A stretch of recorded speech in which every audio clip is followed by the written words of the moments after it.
Hi all. Day 3 weight loss ப்ராசஸில் இன்றைக்கி ஒன்றா நல்லா ஒர்க் அவுட் பண்ணோம் மார்னிங்.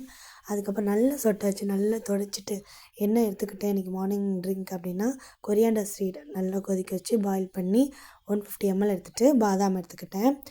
அதுக்கப்புறம் என்ன எடுத்துக்கிட்டேன்னா மார்னிங்க்கு எப்பயும் போல் பிரேக்ஃபாஸ்ட் என்னென்னு பார்த்துடலாம். 2 சப்பாத்தி, பப்பாயா, பைனாப்பிள், கொஞ்சம் தக்காளி தொக்கு. இதுதான் என்னோடய மார்னிங் பிரேக்ஃபாஸ்ட். அப்புறம் 11 to 12 வந்து ஜூம் மீட்டிங்கில் என்ன நடந்தது அப்படின்னா டிஆர்னால் என்ன, டிஆர் யாருக்கெல்லாம் இருக்குது, அதுக்கு என்னெல்லாம் எக்ஸசைஸ் பண்ணணும் அப்படின்னு சொல்லி கொடுத்துட்ருந்தாங்க. அந்த கேப்பில் நான் வந்து ஸ்நாக்ஸ் மாதிரி பைனாப்பிள் எடுத்துக்கிட்டேன். ஆஃப்டர்நூன் லஞ்சுக்கு என்னென்னா ராஜ்மா போட்டு ஒரு கிரேவி மாதிரி நான் பண்ணேன். இது எல்லாமே நான் ரேஷியோ இப்படி அளவு எடுத்து தான் நான் மதியத்துக்கு சாப்பிட்டேன். எப்பயுமே அப்படி தான் அளவெடுத்து தான் சாப்பிட்றேன். கேரட்டு, ராஜ்மா கறி, ஒரு ஹாஃப் ஆயில் மாதிரி, பட் ஹாஃப் ஆயில் சொல்கிறத விட 2 சைடு நான் திருப்பி தான் போடுவேன். குக்கும்பர், ரைஸ் சாப்பிட்டு முடிச்சு ஒரு 2 hour கிட்ட கேப் விட்டுட்டு ஒரு 3 o'clock போல் வாக் பண்ண ஆரம்பித்தேன்.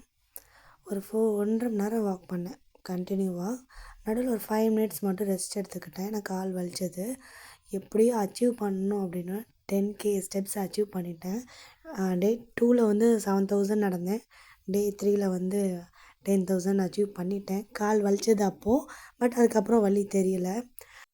ஈவினிங் ஸ்நாக்ஸ் வந்து பைனாப்பிள் தான் எடுத்துக்கிட்டேன்.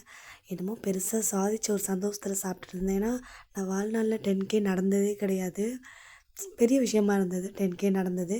நான் சுகர்னு எடுத்துக்கிறேன் அப்படின்னாலே இந்த ஃப்ரூட்ஸில் மட்டும்தான். மற்றபடி சுகர் கம்ப்ளீட்டாக ஸ்டாப் பண்ணிட்டேன். நைட்டு டின்னர் என்னென்னா பச்சை பயிறு தோசை, 2 பச்சை பயிறு தோசை எடுத்துக்கிட்டேன். ப்ளஸ் கொஞ்சம் குக்கும்பர், லைட்டாக பைனாப்பிள், சட்னி. இதுதான் என்னோடய நைட் டின்னர் முடிஞ்சது. Last cinnamon tea with lemon. So இதை குடிச்சிட்டு ஒரு 9:30 10 போய் தூங்க போயிட்டேன். வீடியோ பிடிச்சிருக்குன்னு நினைக்கிறேன். பாய்.